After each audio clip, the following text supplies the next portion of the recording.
hari ni isteri saya tiba-tiba nak belanja makan pula. Saya ikutkan je lah.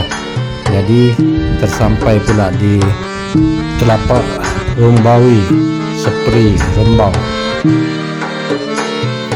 Orang nak belanja, kita apa lagi, ikut je lah. Makanan yang paling sedap ialah makan free lah kan. Aku ada sup ekor dengan telur dadah, nasi putih. Dia makan nasi goreng kambing. Oh, makanan okey, sedap.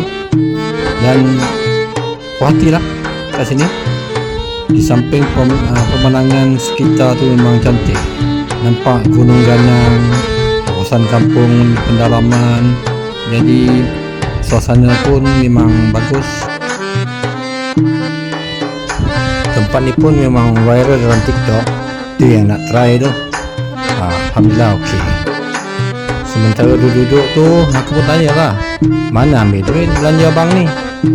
Sebenarnya saya jumpa dalam mesin basuh. Itu yang belanja tu.